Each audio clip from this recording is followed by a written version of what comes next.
همین سلمان پدرشان زردشت بود، خودشان آتش پرست بودند. من مختصرا این قصه را برای برادر میرسانم، زیرا قصه زیاد میگیرد. و پدرش بسیار آدم مالدار بود، بسیار مالدار و زمیندار بود و سلمان را چنان دوست می داشت، چنان دوست می داشت، می گفت که از تمام آن زمین و دولتی که دارم، سلمان برای من تو نیکوتر هستی، تو محبوب تر هستی. باره می گوید این پدر سلمان. و سلمان فرمود که من امروز از زمینهای خود خبر گرفته نمی توانم، به سر زمینهای من رو، از حال زمینهای من خبر بگیر. لیکن از تو التماس سلمان بر وقتتر برگرد، زیرا دیر آمدن تو در من طاقت ندارم. وقتی میگد این سلمان از خانه بیرون شد، در راه میگد با یک خانه، با زبان امروزه ما و شما بگیم یک کلیسا میگیم، یعنی جای نصرانی ها عبادت میکنن، در همون کلیسا رو پرو شد، نگاه کرد که مردم نصرانی عبادت دارد. در حال داخل همون خانه شد و عبادت نصرانی ها بلای سلمان بسیار خوب آمد. تا فرو رفتن آفتاب همراه نصرانی ها عبادت کرد. وقتی بیگاه شد میگد نزد پدر آمد. پدر خیلی ملامتش کرد، چرا تو دیر کردی؟ گفت امروز من در یک خانه نشستم که نصرانی ها عبادت میکردند و بسیار از عبادت اونها خوشنود شدم. پدر جان گفت از این دین آتش پرستی ما دیده دین اونها حق تر است و دین اونها شیرین تر است. پدرش گفت نه، گفت در دین اونها هیچ خوبی ندارد، هیچ ثواب ندارد. هرچند که میکرد سلمان از دین نصرانی بر نمیگشت. بناگاه پدرش کار کرد، سلمان در خانه محکم کرد، دیگر نگذاشت که از خانه بیرون شود، زیرا میفهمید که وی این خانه را ترک میکند و از پی دین نصرانی میشود. لکن سلمان که در دلش محبت همون دل نصرانی که داخل شده بود، با کاروان همون مردم اصفهان، در اصفهان زندگی میکرد. یعنی تولدش از اصفهان است، اصفهان ایران. با آنها فرمان داد که اگر شما وقتی که به طرف مردم شام حرکت کنین، وی پرسیده بود از اون خانه که ریشه شما در کجاست، عالم های شما در کجاست. اونها خبر داده بودند که در ملک شام، یعنی در دولت سوریه، همون حکومت ما، عالم های زیادی ما اونجا چکار میکنن؟ عبادت میکنن. از این خاطر سلمان همراه کاروان و شام سفر کرد. از خانه پدر خود یعنی راه گریز اختیار کرد و رفت اونجا، پرسان کرد که اینجا عالم با قوت ترین در کجاست. با او خبر دادن فلان کس عالم با قوت ترین ایمان است. وی در خانه وی رفت، میگد عبادت میکرد. بسیار سلمان حکایت میکند که این مرد میگد بی نهایت مرد ناخوب بود. مردم میگد صدقه می آوردن، طلا می آوردن که با فقرا و مساکین تقسیم کند، لکن این میگد این مرد همه اونها را در زمین گور میکرد و به کسی نمیداد. وقتی این مرد میگه از دنیا گذشت، مردم آمدن غمگین شدن. من به اونها خبر دادم که غمگین نشوید که این مرد ناخوب است. اون خیر احسانی که شما دادید همه اونها را پنهان کردگی هستند. وقتی مردم گفتن دلیل داری، وقتی رفت زمین میگه کن و طلا و نقره را نشان داد. این مردم به خلاصه آمدن که این پیشوای خودشانه به دار بکشن و سنگسار کنن و همچنان میگه معامله بر او کردن. و بعد اون میگه یک نفر دیگر در همون ملک شام میگه بسیار عالمی نصرانی با قوت بود. پیش او رفتم، بسیار آدمی خوب بود. در او کس شاگرد ایستادم. وقتی وفاتش نزدیک شد، باز از او توصیه گرفتم به دیگر انسان. همچنان یک سلسله چندین آدم نصرانی ده سلمان فارس شاگرد ایستادند. یعنی دین نصرانی که دین باطله بود، با همین دین پیروی میکرد. و ناگاه میگد آخران بار میگد با یک نفر رو پرو شدم، یک موی سفیدی خیلی نصرانی بود و بر من خبر داد که دیگر به کسی شاگرد نشو، میتوانی که به سوی مملکت عرب روی. در کتاب انجیل خبر آمده است که در همین زمانهای نزدیک یک شخص می براید که 3 نشانه دارد. نشانه اولش همین است که صدقه را نمیخورد. مال دوم نشانش همین است که مال هدیه را میخورد. و سیوم نشانش همین است که بین دو شانه او لا اله الا الله محمد رسول الله زدگی هست. حضرت سلمان از زبان این پیر خود وقتی این سخن شنیدند میگوید گاو داشتم، گوسفند داشتم، رهسپار به سوی همین مملکت عرب شدم و بر من میگد همون پیرم خبر داده بود که این مرد، این عرب در بین دو کوه سیاه از سنگ و بینش باغهای خیلی خرما دارد، انا همونجا چکار میکند؟ هجرت میکند. تو در همونجا میتوانی که با این شخص یعنی با محمد رو پرو شوی و با او ایمان بیار. وقتی میگوید در راه آمدیم با بنی کلب گفتگی یک قبیله رو پرو شدم و گاو مال با اونها دادم که مرا به ملکی همان گفته استادم برد. اونها مرا فریب دادن و با یک نفر فروختند و این مرد میگد مرا در راه عذاب و شکنجه میداد. بناگاه آورد میگه به یک موضعی که نگاه میکنم دو پهلوش همین کوه سیاس و بینش یعنی باغزار خیلی از خرما زیاد است. در دلم گذرانیدم که انا همین موضع همون موضع است. یک چند مدت با این خوجین خود خدمت میکردم. بناگاه میگد روز بالای خرما میچیندم که یک آوازه شد که یک مرد آمده است، یک مرد از مکه مکرمه به مدینه هجرت کرده است که نام او محمد است و بسیار انسانی خاکسار و مهربان است. با شنیدن این سخن میگد چنان بود که قریب از بالای خرما بر زمین زنم. دوان میگد در بالا یک طبق کمی خرما گرفتم و نزد او رفتم. پیشنهاد کردم و گفتم تو محمد هستی؟ گفت بله من محمد هستم. گفتم این صدقه هست، من برای شما آوردم. من برای سنجش، گفت سلمان، پیشنهاد کردم که استاد من گفته بود که محمد نشانش همین است که صدقه را نمیخورد. وقتی میگد پیشنهاد کردم گرفت کاسه را در دست صحابه ها داد، گفت شما تناول کنین که صدقه برای من جایز نیست. صحابه ها میگه خوردن، من به دل گذرانیدم که این یکم نشانه وی است. دویم بار باز میگد از پیش او غایب شدم، باز خرمای آوردم و گفتم محمد این هدیه هست. وقتی رسول الله هدیه را شنیدن در حال خود تناول کردن و صحابه ها را دادن. در دل گذرانیدم که این همان محمد است. روز میگه جنازه بود، برای سیوم نشانه او را دیدن که مهر نبوت بود. میگه جنازه بود، پیغمبر خدا بین صحابه نشسته بود. وقتی من وارد معرکه شدم رسول اکرم 100% دانستند که من مهر نبوت را میکوام و بالای سر پیغمبر دور میگشتم. مادامی که یک لطه پیغمبر میگه ریداش که بالای همون مهر پرتافته بود، برای من دیدن همون مهر بسیار مشکل بود. پیغمبر خدا که پیخست شدن میگه ریدا را از بالای گردنشان گرفتن. من از پس پشت پیغمبر بودم. وقتی مهر دیدم که نویسنده شده است لا اله الا الله محمد رسول الله، یک بار خودم بالای مهر پرتافتم و او را بوسه میکردم و میلیسیدم. پیغمبر خدا گفتم بس است سلمان، بس است، تو نائل شدی. سلمان از پیش گشتن و کلمه عرضه کردن و مسلمان شدن. این یک مختصرا حیات حضرت سلمان است.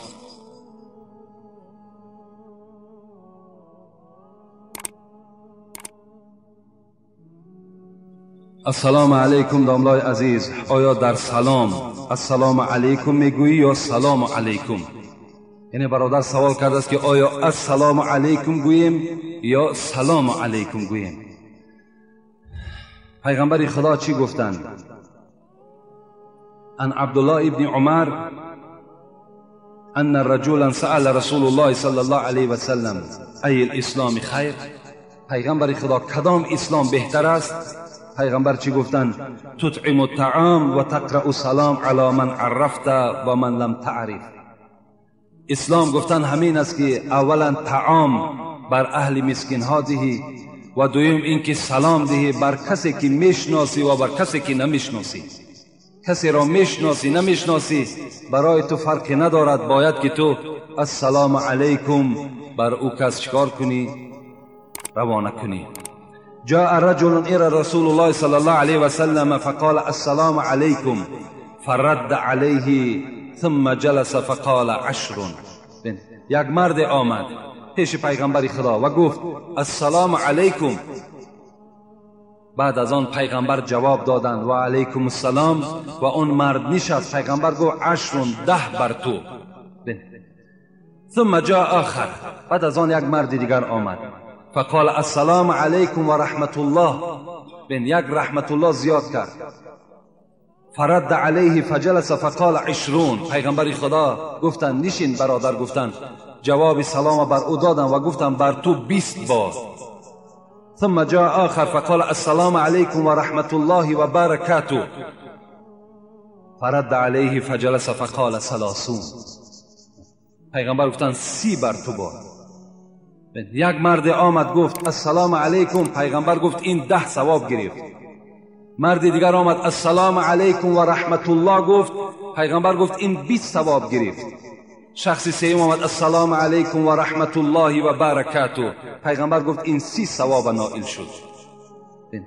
بهترین سلام همین است که السلام علیکم و رحمت الله و برکاته. خدایا رحمت و درود و برکات در حق جان تو گفته. با یک برادر وقتی سلام میکنیم این ما و شما 30 ثواب چکار میکنیم؟ نائل میگردیم. لیکن سلام علیکمش این اونقدر یعنی مشروع نشده است. بهترینش همین است که السلام علیکم و رحمت الله و برکاته. این ما و شما سلام خیلی زیاده، یعنی ثواب خیلی زیاده نائل میگردیم. این اول الناس بالله من بدأهم بالسلام. پیغمبر گفتند بهترین شما شخصی است که اول سلام دهد. کسی که اول سلام میدهد این معنای او را دارد که این انسان کبر خودش شکستگی هست. یعنی بسیاری آدمی هست که میایستد که تا که او را سلام دهند. یک پیغمبر گفتند بهترین شما همان کسی است که باید که اولا سلام دهد. خواه خرد باشد، خواه کلان، خواه وظیفه دارد، خواه بی پول است، خواه با پول است، السلام علیکم و رحمت الله و برکاته ابتدا کنیم. انشاءالله ما و شما ثواب زیاد بگیریم. 10 موضعی هست که سلام دادن در اون موضع ها جایز نیست. من برای شما میخوانم. در وقت نماز خواندن، وقتی من نماز میخوانم یک برادر که مسجد داخل شد بر من سلام ندهد، زیرا خودش گناهکار میشود. قرآن میخواند، یک برادر قرآن خوانده است، یک کسی میاد سلامش میدهد، سلام دهنده گناهکار میشود. خب وعظ میگوید من امر معروف دارم، او کس میاد برای سلام میدهد، سلام دهنده گناهکار میشود.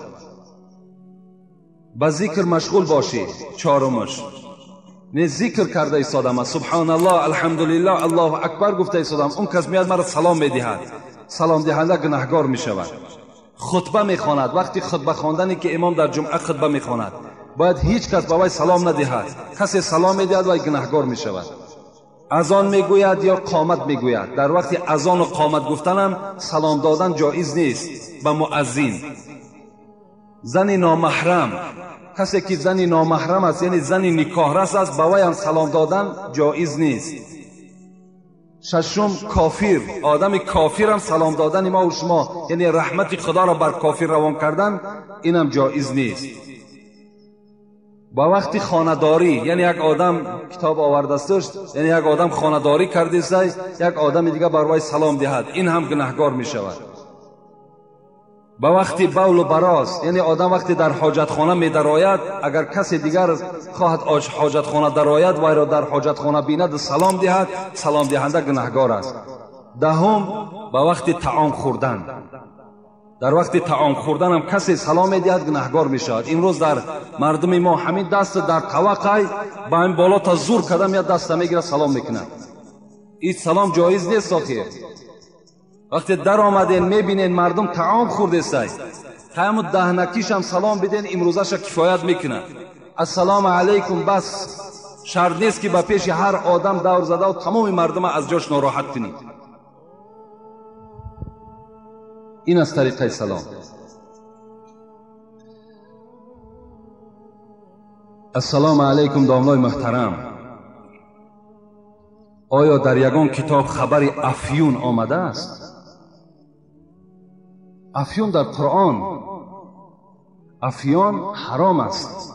انما الخمر، خدا در قرآن میگوید خمر حرام است.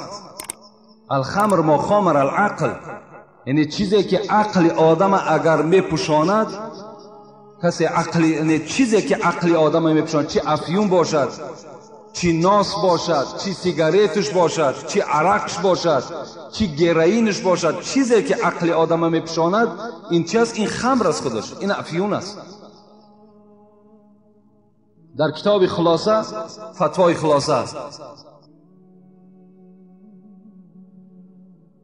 مشکات، آسان ترینش همین است که آدم در وقت مردن کلمه شهادت فراموش می شود. بین از این در ضرر کلان هست دیگر.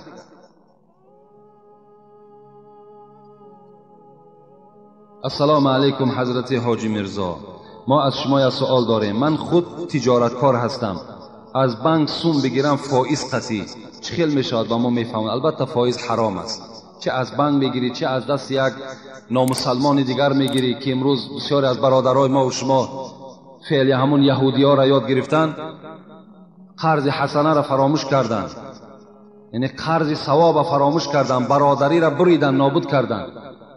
فقط همون چی یاردم نباشد، چی مصیبتش میاد بیچاره را، چی برای یک بهبودی کارش پیش کسی میره تا 10% نتی پول برایت نیست.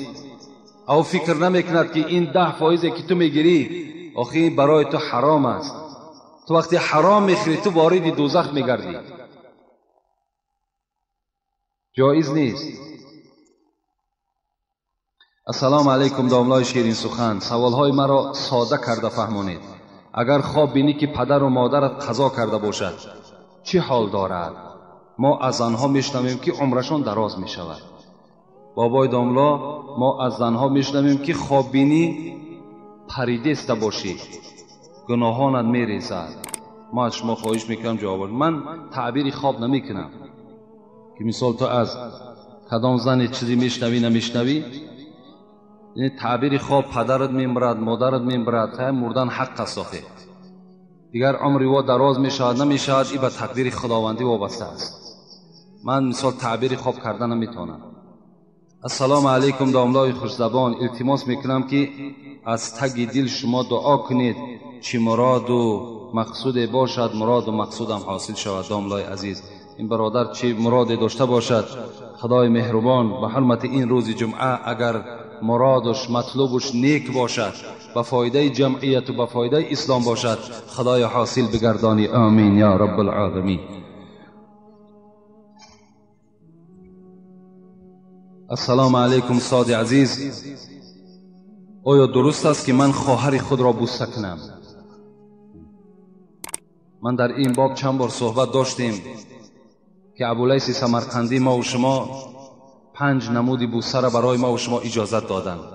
یکم بوسه پدر و مادر فرزندها را میتواند که از رخساره هاش بوسه کنند. دوم فرزندها میتوانند پدر و مادر را از بالای سرش بوسه کنند. سیوم بوسه ای که هست، این بوسه خواهر برادر را یا برادر خواهر را از پیشانیشان. چهارم بوسه این دست عالم یا دست پادشاه عادل. پنجم بوسه، این بوسه مرد زن را از دهانش، میتواند که زنی حلالی خودش را از دهانش بوسه کند. این 5 نمود بوسه است، میتونین از اینها استفاده کنین. دیگر غیر اینها، دیگر یعنی زایل هایی که بوسه ها هستند از اونها استفاده نکنین که گناهگار میشوید. السلام علیکم داملای عزیز، از شما و از مردم مسجد اولا معذرت و بخشش از این سوال من، لکن برای من دانستن این ضرور است. بسیار توجه کنین. من خودم به این مسئله گرفتارم. زن را برای خانه‌داری طلب میکنی، نمیخواهد و نمیماند. غضبناک میشوم. بعضا شیطان بیراه میکند که طلاق دهم. داملا، آیا با مجبور رسیدن زن حلالی خودت جایز است یا نه؟ این مسئله را چندین برادرای ما سوال کردند که وقتی که مثال ما میخواهیم با زنهای خود خانه‌داری کنیم، زنها ما را نمیگذارند که با آنها خانه‌داری کنیم. در این حالت ما خیلی غضبناک میشویم. باور کنید میگه حتی میخواهیم که طلاقشان دهیم، یا در دل ما میگذرانیم که اگر روز شود رفته با واسطه پول است، با واسطه چیزی نباشد زنا میکنیم. گفته در دل من حتی همین وسوسه های شیطان پیدا میشود. من چند حدیث برای شما میخوانم فکر میکنم که شاید که این اگر ثبت ما مثال به همون خواهر است، با همون اپه است، با همون مادر برسد، شاید که از حدیث های پیغمبر خدا به یک مقصد، به یک تفکر بیاید. پیغمبر خدا میگوید لا یقعن احدکم علی امرأتی کما تقع البهیمه وليكن رسول قیل و من رسول قال القبلة والکلام. پیغمبر خدا گفتند چگونه ای که حیوانها بالای حیوانها در حال سوار می شوند، شما با زنهای خود این چنین رفتار نکنید، بلکه پیش از آنه که شما خانه‌داری میکنید باید که یک رسول بفرستید. صحابه گفتند قیل و من رسول یا رسول الله، رسول چیز؟ گفتن پیغمبر گفتند القبلة والکلام. اولا گفتند زن را راضی کنید و دویم پیش از آنه که با زن خانه‌داری میکنید وی را بوسه کنید و بعد خانه‌داری کنید. این حدیث اول پیغمبر خداست. دویم اللهم جنبنی شیطان و جنب الشیطان ما رزقتنا. بین پیغمبر خدا گفتند وقتی شما خانه‌داری میکنید سراسیمه نشوید، بلکه دعا کنید که پروردگارا از بین من و زنم شیطان را دور بساز و خدایا فرزندی که به ما روزی میگردانی وی را هم از وسواس شیطان نگه بدار. گفته دعا کن و بعدا با زن حلالی خدا چکار کن؟ خانه‌داری کن. دیگر حدیث اذا دعا الرجل زوجته لحاجته فلتأتيه وان كانت على التنور. این حدیث خیلی تأکید سخت برای زن هاست. پیغمبر خدا گفتند وقتی که اگر زنها در تنور باشند، یعنی در حالت نامپذیر باشند، مردها اونها را دعوت کنند که من اراده با تو یک جای شدن دارم، باید زنها تنور را یک جا بگذارند و سخن مرد قبول بسازند. تا چه اندازه پیغمبر ما و شما حق شوهرها را بلند کردند. حق شوهر نه، حق زنم بلند کردند، لیکن خبر دادند که یعنی شما به آنها خبر مثبت دهید. اگرچند از نزد تنور شما جدا شده هم نمیتونید، بلکه به اون مرد یک چهره خندان خود نمایان کنید و با او وعده بدید که البته من تو را راضی میگردانم. تا این اندازه پیغمبر خدا خبر دادند تا که در دل مردا همین نفرت های طلاق دادن و زنا پیدا نشود. در دیگر حدیث پیغمبر خدا میگوید فبات غضبان، یعنی مردی که از زن خود طلب میکند لیکن اون زن نمیخواهد و مرد راضی نمیگرداند، فبات غضبان. بعد این مرد گفت پیغمبر خدا غضبناک خواب میکند، خواب ناراحت میشود. علیها لعنتها الملائکه حتی تصبح. پیغمبر خدا گفتند ای مرد تو غمگین نشو، تو غضبناک نشو که این زنی تو تا روز تا دمیدن صبح در لعنت خدا گرفتار است. تو غمگین نشو. و این برادرها هم باید که آزرده هم نباشند، یعنی غضبناک هم نشوند، زیرا زنهای ما و شما امروز احتیاج امر معروف و نهی منکر دارند. صد افسوس که همان شرایط امر معروف و نهی منکر بر زنها نیست. اگر هر آینه همین زنهای ما و شما این سخن پیغمبرشون اگر بشنوند، انشاءالله باوری دارم که چگونه ای که خدیجه بر رسول اکرم خدمت میکرد همچنان به شما خدمت میکردند. لیکن امروز چیکار کنیم که بعضی گمراهایی هستند که سبب میشوند که ما و شما برای زنها را رسانیدن سخن خدا و پیغمبر در شرایط پیدا نمیکنیم. چیکار کنیم؟ زیرا اگر زنهای ما و شما مثل زنهای دوره پیغمبر میشدند، ببین چی گونه زنهای بودند. زن ایماندار دیگر است، زن بی ایمان دیگر است. زنهای دوره پیغمبر حسن بصری حکایت میکند مرد وقتی از کار می آمد بیگاه مانده شده، مثل همین امروزه مردهای ما و شما، توزعت له و تجملت له. بین اون زن که ایماندار بود، قرآن خوان بود، از خدا که می ترسید، چکار میکرد؟ طهارت میکرد. میگد و تجملت و سرمه میزد، اسمه میکشید، خوشبویی میکرد و نزد مرد حاضر میشد و میپرسید که آیا بر من حاجت داری؟ زن از پیش خود میگفت حاجت داری؟ اگر مرد میگفت نه حاجت ندارم، چی میگفت؟ میگفت مادام حاجت نداشته باشی ای مرد خوش به حالت، اجازت نمیتی که 2 رکعت نماز در حق جان تو بخوانم. زن ایماندار چگونه است؟ سخن زن ایماندار را گوش کنید و زن بی ایمان آزارش تماشا کنید. این بی ایمانی همینها هم، از اسلام دور شدن همینها هم سببش کی است آخه؟ سببش با بعضی از پیشواهای ما و شماست. اگر زنهای ما و شما بشنوند باور کنین انشاءالله من باوری دارم که تمام خدمت اسلامی را برای شما جاری میکنن.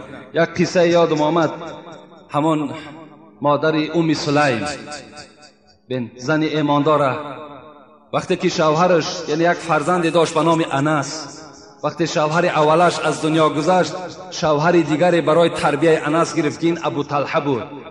ابو طلحه با ابو طلحه یک چند زندگی کردند، یک فرزند یافتند، ابو عمیر. ابو طلحه میگوید به حد همین ابو عمیر را دوست می داشت، فرزندش را دوست می داشت. این فرزند میگه دوست رو یک شد و بیمار شد. این ابو طلحه که روز کار میکرد تا بیگاه، روز روزدار بود، باز میگوید صاحب کتاب بیگاه که می آمد مانده میشد، دائم از حال این فرزندش خبر میگرفت. یک تبی بلند داشت میگه. روز از روزها میگه این ابو عمیر، ابو طلحه پدرش میگه در کار در بیرون بود، ابو عمیر از دنیا گذشت. این زن مسلمان چیکار کرد؟ در حال این فرزند خود به دست خود شست، پاکیزه کرد، کفن کرد، در یک خانه برده گذاشت. قریب بیگاه بود، میدانست که شوهرش از کار می آید. بعداً چیکار کرد؟ وقتی شوهر در آمد ابو طلحه پرسید فرزندمان چگونه است؟ گفت از دیروز دیده خیلی بهتر است. بنهاد میدانست که شوهر روزدار است، شوهر مانده شده است. گفت از دیروزه دیده ابو طلحه امروز ابو عمیر خیلی حالش خوب است، سبک شده است. پدرشون خرسند شدند. ام سلیم میگوید در حال دسترخوان پرتافتم، شوهرم روزه را شکاید. شب یک قسم شب گذشت، میگه با شوهر خود میگه خانه‌داری کرده، در حالتی که فرزند در کفن در یک خانه دیگر گذاشته شده است. با شوهر خودم خانه‌داری کردم. قسم صبح میگه شد و گفتم ابو طلحه اگر کسی بر کسی عاریت دهد، امانت دهد عاریت، پس باید عاریت را نزد خود منع کنی یا که باید به صاحبش بر بگردانی؟ گفت البته عاریت را باید پس بگردانی، زیرا وی مالی ما نیست. گفت ابو طلحه آگاه باش که امشب همون فرزندی که امانت در نزد ما بود خدا وی را گرفت. ابو طلحه میگه خشمناک شدن، گفتن دیروز کی بود؟ گفت بیگاه. گفت چرا مرا خبر ندادی؟ گفت ابو طلحه من دیدم تو خیلی خسته بودی، خیلی مانده بودی، روزدار بودی. اگر من به تو خبر این فوت فرزند خبر میدادم هر آینه تو روزه را نمیشکایدی و تو باز خستگی تو زیادتر میشد. ابو طلحه میگه دوان نزد سرور کائنات محمد آمد و خبر داد که پیغمبر خدا امشب زن من این چنین معامله کرد، چی میگویی؟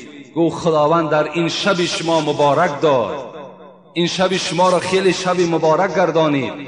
یکی از صحابای پیغمبر میگوید وقتی پیغمبر از دنیا گذشت ابو طلحه را خداوند یک فرزند داد به نام عبدالله که وی میگوید از وی 9 فرزند دیگر شد. همین 10 فرزند همش حافظ قرآن بودند از دعای برکت پیغمبر خدا. این چگونه یک زنهای مهربان بودند، چگونه شوهرها را احترام میکردند و به این درجات اونها رسیدند.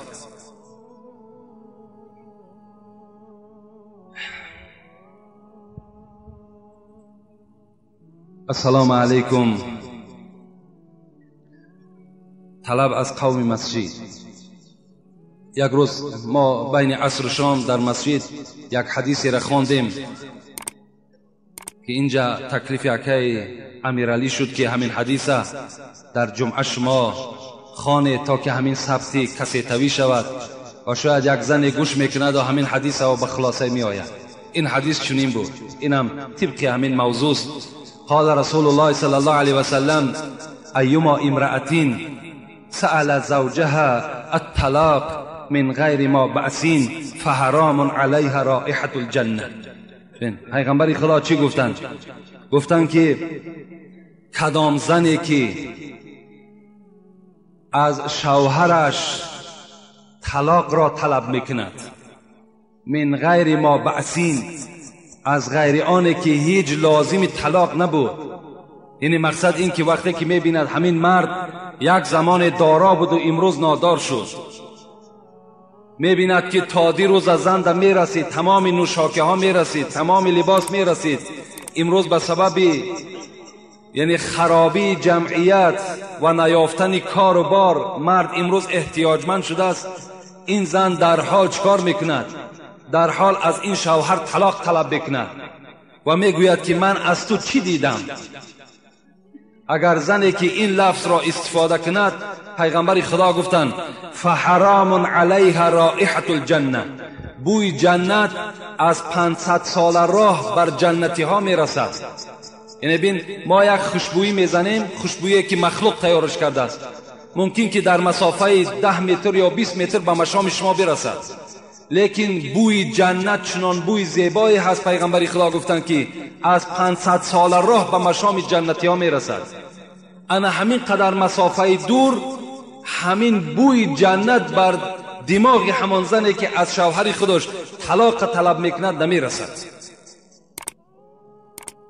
اعظم الناس حقا علی المرأة زوجها، پیغمبر خدا گفتند بزرگترین حق بر زنها از روی حق کی دارند؟ پدر و مادر؟ نه، بلکه شوهرهاشون.